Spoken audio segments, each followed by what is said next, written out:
ओम ह्रीं अर्हं ळमो जिनाणम। सिद्धांत प्रवेशिका परीक्षा पे चर्चा। सिद्धांत प्रवेशिका भाग 2 खंड वा के अंदर चैप्टर नंबर 2 तीर्थंकर शांतिनाथ। तीर्थंकर शांतिनाथ 16वें नंबर के तीर्थंकर हैं। यद्यपि पूर्व में आपको बताया जा चुका है कि 24 तीर्थंकरों का एक सिस्टम से आपको नाम याद रखने हैं और उनके चिन्ह याद रखने हैं। हो सकता है आपसे कोई भी चिन्ह पूछा जा सकता है। शांतिनाथ भगवान का जन्म कहाँ हुआ? प्रश्न ये है, उत्तर है अयोध्या नगरी हस्तिनापुर। ये आपको ध्यान में रखना है कि उनका जन्म कहाँ हुआ। मेन जो तीर्थंकर हैं भगवान आदिनाथ अयोध्या, शांतिनाथ हस्तिनापुर, पार्श्वनाथ बनारसी और महावीर स्वामी कुंडलपुर। तीर्थंकर शांतिनाथ के माता पिता का नाम बतलाइए। तो माता का नाम ऐरा देवी और पिता का नाम विश्वसेन। इसमें एक प्रश्न और बन जाता है क्योंकि इन्होंने किताब में दिया हुआ है कि ऐरा देवी के पिता का नाम या तीर्थंकर शांतिनाथ के नाना का नाम बतलाइए। तो वह भी आपको ध्यान रखना है। अजितंजय, अजीतंजय। तीर्थंकर शांतिनाथ किन किन पदों के धारी थे? तो शांतिनाथ तीर्थंकर 3 पदों के धारी थे, तीर्थंकर, चक्रवर्ती और कामदेव। तीर्थंकर शांतिनाथ को किस कारण से वैराग्य हुआ था? तो एक दिन दर्पण में मुख देखने से उन्हें उसी समय वैराग्य हो गया। दर्पण में जैसे उन्होंने अपना मुख देखा और मुख देखते ही उन्हें संसार की असारता का बोध हो गया और उन्होंने पवित्र जैनेश्वरी दिगंबरी दीक्षा धारण कर ली। तीर्थंकर शांतिनाथ मुनि का प्रथम आहार कहाँ हुआ? तो तीर्थंकर शांतिनाथ भगवान का प्रथम आहार मंदरपुर के राजा सुमित्र के यहाँ हुआ। कौन सी जगह है? मंदरपुर। मंदरपुर के राजा सुमित्र के यहाँ उनका प्रथम आहार हुआ था। इस प्रकार ये शांतिनाथ भगवान के जीवन से संदर्भित विशेष प्रश्न जो अभ्यास में दिए हैं वे तो आपको ध्यान रखने ही हैं।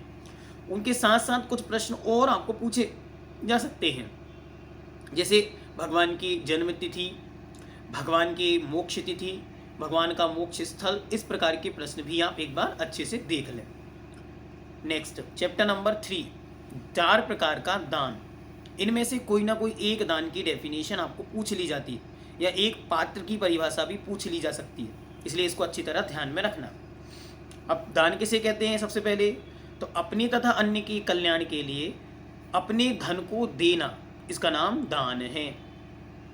अपने धन को देना, खर्च करना मतलब देना। वहाँ पे खर्च करना शब्द जो है वो ठीक नहीं बैठ रहा है, उसको अलग कर ले। धन देना, इसका नाम दान है। ठीक है। दान कितने प्रकार का है? तो दान 4 प्रकार का है, आहार दान, ज्ञान दान, औषधि दान और अभय दान। आहार दान में क्या है? तो चारों प्रकार का जो आहार है उसे भक्ति पूर्वक चतुर्विध संघ को देना। ज्ञान दान, चतुर्विध संघ के ज्ञानवर्धन के लिए शास्त्रों का भेंट करना। औषधि दान अर्थात कष्ट को दूर करने के लिए अनुकूल औषधि प्रदान करना। और अभय दान अर्थात ठहरने के लिए वसति का या स्थान देना। अब यहाँ पे जो पात्र हैं उनकी बातें बतलाया। ये तो दान हो गया। अब पात्र बतलाते कि किनको दान देना। तो जिनको दान दिया जाता है वह भी 3 प्रकार के हैं, उत्तम, मध्यम और जघन्य के भेद से 3 प्रकार के पात्र होते। पहले उत्तम पात्र, रत्नात्रय से युक्त आचार्य, उपाध्याय और साधु उत्तम पात्र के अंतर्गत आते हैं। इन्हें नवदा भक्ति पूर्वक आहार आदि देना चाहिए। कौन कौन? आचार्य, उपाध्याय, साधु, मतलब निर्ग्रंथ दिगंबर वीतराग मुद्रा के जो धारक हैं वह ही उत्तम पात्र हैं। ठीक। फिर मध्यम पात्र, आरिका, एलक, क्षुल्लक तथा प्रतिमाधारी श्रावक, ये मध्यम पात्र हैं। इन्हें यथायोग्य विनय पूर्वक, जितनी जिनकी विनय है उस पूर्वक करना। फिर कहते हैं जघन्य पात्र। जघन्य पात्र अविरत सम्यक दृष्टि जीव, जिनके कोई भी व्रत नहीं है, ऐसे सम्यक दृष्टि जीव अर्थात जिनके सम्यक दर्शन अच्छा निर्मल है, मजबूत है, जघन्य पात्र के अंतर्गत आते हैं। इनकी योग्यता विनय करते हुए आहार देना चाहिए। अंत में प्रश्न है, नवदा भक्ति कौन कौन सी हैं? यद्यपि ये हम सब करते हैं अपने जीवन में, लेकिन इन्हें स्मरण नहीं रख पाते। तो ध्यान से, पहला है पड़गाहन। दूसरा उच्चासन, तीसरा पाद प्रक्षालन, चौथा पूजन, फिर नमस्कार, मन शुद्धि, वचन शुद्धि, काय शुद्धि और आहार जल शुद्धि। फिर से पहले पड़गाहन करना, फिर उच्चासन प्रदान करना, फिर पाद प्रक्षालन करना, पूजन करना, नमस्कार करना, फिर मन शुद्धि, वचन शुद्धि, काय शुद्धि और आहार शुद्धि। इस प्रकार यह नवदा भक्ति होती है। किताब में दो प्रकार के प्रिंट उपलब्ध हैं, एक पुराना प्रिंट, एक न्यू प्रिंट। हम आपको नए वाले प्रिंट से पढ़ा रहे हैं, तो ये हो सकता है आपकी किताब में चैप्टर आगे पीछे हों। तो आपको क्या करना है, जो पीडीएफ उपलब्ध है, अगर मानो कोई चैप्टर आपके किताब में नहीं है तो पीडीएफ से आप उसको मैच कर लें, आपका वह चैप्टर भी क्लियर हो जाएगा।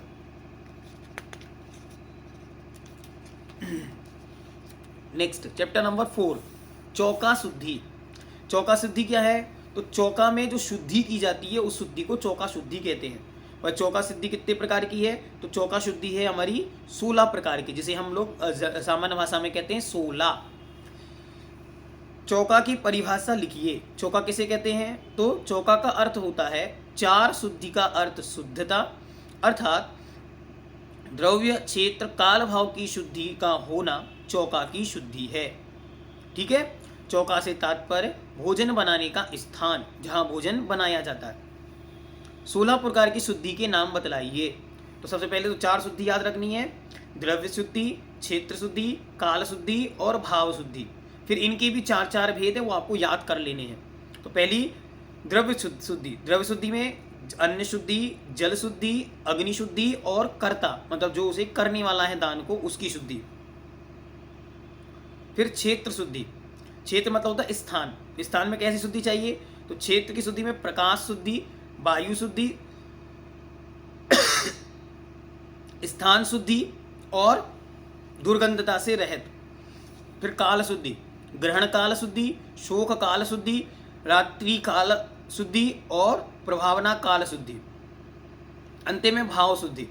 तो वात्सल्य भाव, करुणा भाव, विनय भाव और दान भाव, इन शुद्धियों के साथ आहार दान दिया जाना चाहिए। जल शुद्धि से आप क्या समझते हैं, तो जल कैसा होना चाहिए, शुद्ध हो जाना चाहिए, अच्छी तरह मोटे छन्ने से छना हुआ होना चाहिए और व्यवस्थित गर्म किया हुआ हो और जीवाणी यथा स्थान पहुंचाई गई हो। भाव शुद्धि के भेद समझाइए। तो भाव शुद्धि के चार भेद हैं, वात्सल्य, करुणा, विनय और दान। तो इन्हें आप अपने शब्दों में अच्छी तरह समझ सकते हैं और उन्हें लिख सकते हैं। वात्सल्य क्या है, पात्रों धर्म के प्रति वात्सल्य का भाव होना, प्रेम भाव। इसलिए नहीं देना कि हम देंगे तो इनका पेट पल जाएगा, ऐसा नहीं देना, बल्कि आत्मीय भाव के साथ, जैसे माँ अपने पुत्र को भोजन कराती है, वैसे आत्मीयता से युक्त होकर उन पात्रों को आहार दान देना। फिर कहते करुणा दान, सब जीवों एवं पात्रों के ऊपर दया का भाव रखना, उनके प्रति दया का अच्छी तरह भाव रखना।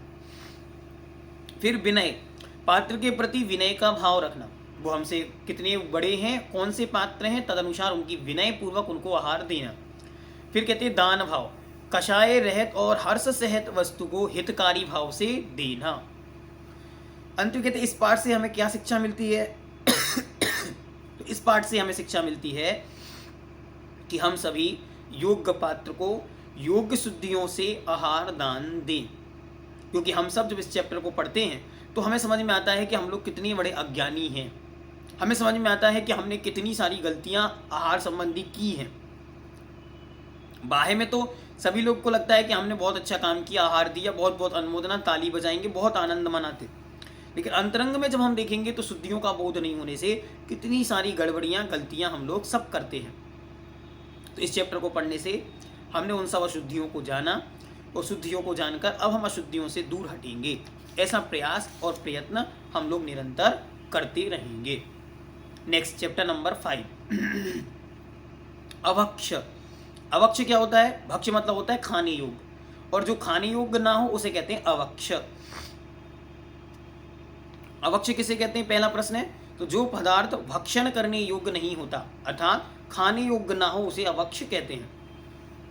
अभक्ष के कितने भेद हैं, तो यहाँ पे अभक्ष 5 प्रकार का बतलाया। पहला त्रस हिंसा कारक, मतलब जिसमें 2 इंद्रिय अधिक जीवों की हिंसा होती है, ऐसा। फिर बहु स्थावर हिंसा कारक, जिसमें बहुत ज़्यादा स्थावर जीवों की हिंसा होती है। तीसरे नंबर पर प्रमाद कारक, जिससे प्रमाद अर्थात मदमत्तपना, आलस्य बढ़ता है या मति भिन्नता आती है। फिर कहते हैं अनिष्ट कारक, जो हमारा अनिष्ट करने वाला है, जैसे जिससे आपको सर्दी या कफ बढ़ रहा है और वही ग्रहण आप करेंगे तो वह कहलाएगा अनिष्ट कारक। फिर आगे कहते हैं अनुपसेव, जो ग्रहण करने योग्य नहीं हो, लोक मर्यादा में जो विरुद्ध हो, लोक मर्यादा में जिसे सेवन करने योग्य नहीं बतलाया गया हो, जैसे गौमूत्र, ठीक ऐसे। अब बता एक एक देखते प्रश्न। अनुपसेव अवक्ष किसे कहते हैं और कौन कौन से हैं? पहला, जिस पदार्थ को खाना अपनी समाज तथा धर्म वाले बुरा समझते हैं उसे अनुपसेव अवक्ष कहते हैं, जैसे शंख, हाथी दांत, कस्तूरी, सौमूत्र, गौमूत्र आदि। त्रस हिंसा कारक अवक्ष और बहु स्थावर कारक अवक्ष में क्या अंतर है? इसमें हमको ध्यान रखना, बहुत जिसमें स्थावरों की हिंसा है वह एक इंद्रिय जीव ही है लेकिन मात्रा बहुत अधिक है, तो ऐसे जीवों की हिंसा से हम बचने के लिए इनको नहीं खाना, जैसे आलू, मूली, गाजर, प्याज, लहसुन, अदरक आदि। फिर यहाँ पे एक शब्द का प्रयोग किया है तरबूज, तो बहुत सारे लोगों का ये प्रश्न बार बार उठा था और मैं उसका उत्तर यहाँ पे देना चाहता हूँ कि बहुत सारे श्रावकाचारों में तरबूज को अवक्ष माना है, इसलिए पंडित जी साहब ने उसका उल्लेख यहाँ पर किया। लेकिन वर्तमान परंपरा में कोई भी साधु या आचार्य महाराज तरबूज को अवक्ष नहीं मानते, इसीलिए तरबूज को अवक्ष व्रती श्रावक नहीं ग्रहण करते और मुनि महाराज आरिका माताएं ग्रहण नहीं करते, लेकिन सामान्य श्रावक गृहस्थ इसको ग्रहण करते हैं, वो कर सकते हैं, इसमें कोई बाधा नहीं है। जैसा निर्णय पूज्य मुनि पुंगव सुधासागर जी महाराज के मुख से हमको मिला वो हमने आपको दिया। फिर इसमें दूसरा पूछा त्रस हिंसा कारक, तो जिस पदार्थ के खाने से त्रस जीवों की हिंसा होती है उसका त्याग करना, उसको छोड़ना। जैसे क्या क्या? बर्थडे केक, विदेशी टॉफियाँ, बाजार की मिठाइयाँ, अंडा, नॉनवेज, होटल का भोजन, पत्ता तथा फूल गोभी, घुना अन्न और अमर्यादित वस्तुएं, अचार, मुरब्बा आदि। अचार के विषय में हमने पहले भी आपको बताया, पुनः बताते। अचार का अर्थ यहाँ पे ये लेना जिसकी मर्यादा का उल्लंघन हो गया, मतलब 24 घंटे से अधिक, तुरंत डाला हुआ ही ग्रहण करने योग्य है। बहुत सारे लोग अभी का है, 1 दिन का, 2 दिन का, 5 दिन का, 15 दिन का, अभी तक अभी का है, नया है, ऐसा कहते। तो ऐसा मत कहिए, अभी तो उसका समय निश्चित है 24 घंटा। मतलब आपने सुबह 10 बजे डाला है तो अगले दिन सुबह 10 बजे तक ही वो प्रयोग करने योग्य है, उसके बाद वह प्रयोग के योग्य नहीं है। वरना आप ये कहो नहीं हमने कल ही तो डाला था, कल सुबह ही डाला था तो अभी तो आप ले सकते हैं, ऐसा नहीं करना। बहुत सारे लोग अच्छा उत्तर ये देते हैं नया है, नया अभी बनाया, ऐसा नहीं करना, ठीक है। अगला, अवक्षों के भिन्न भिन्न प्रकार छांटिए, जो अलग अलग वहाँ पे नाम दिए होंगे और आपको बताना होगा कि ये कौन सा अवक्ष है। जैसे आलू, आलू कौन सा अवक्ष है? तो आलू बहु स्थावर घातक, ये बहुत स्थावरों की हिंसा करने वाला। दूसरा है बियर पीना, तो बियर पीना कैसा है? बियर पीना अनिष्ट कारक है। और नॉनवेज होटल में खाना, ये क्या है? ये त्रस हिंसा कारक है। फिर कहते हैं 22 अवक्षों के नाम लिखिए।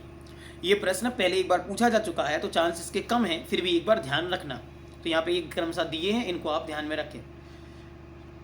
घोल बड़ा, बहुबीजा, संधान, कटूमर, अनजान फल, कंदमूल, अमिस, तुक्ष फल, तुषार, चलित रस आदि। यहाँ पे ऊपर ये 22 दिए हैं, आप ध्यान से देख लें। ओला, गोर बड़ा, रात्रि भोजन, बहुबीजा जिसमें बहुत सारे बीज होते हैं, फिर बैगन जिसे भटा भी बोलते हैं, ठीक। आगे ये दोनों में आएगा, बियर जो है और त्रस हिंसा कारक में भी, स्थावर हिंसा त्रस हिंसा कारक में भी आएगा और अनिष्ट कारक में भी आएगा, ठीक है। फिर से एक बार 22 अवक्ष के नाम देखते हैं। ओला, घोल बड़ा, निशी भोजन अर्थात रात्रि भोजन, बहुबीजा, इसको दुदल भी बोलते हैं घोल बड़ा को, ठीक है। वैगम, अचार, संधान मतलब होता है अचार, बड़, पीपर, ऊमर, कटूमर, पाकर, और भी कोई अनजान फल हैं तो वह। फिर कंदमूल जो जमीन के अंदर होते हैं वह। फिर मिट्टी, विष मतलब जहर, आमिष मतलब मांस, मधु मतलब शहद, और मक्खन। मदिरा मतलब शराब। मक्खन के विषय में भी जानना, मक्खन तुरंत निकालने के बाद 1 घड़ी अर्थात 48 मिनट तक के लिए तो वह प्रयोग करने योग्य है, उसके बाद वह अवक्ष हो जाता है। फिर इसके बाद कहते हैं अति तुक्ष फल, जैसे बेर होते, छोटे छोटे जो बेर होते वह। फिर तुषार, तुषार मतलब होता है बर्फ का पानी, बर्फ जो आसमान से गिरता है वह। और चलित रस, जिस रस का स्वाद बिगड़ गया, ऐसा रस, ये सब अवक्ष हैं। इस प्रकार आज के लिए इतना पर्याप्त। ओम नमः सिद्धेभ्यः।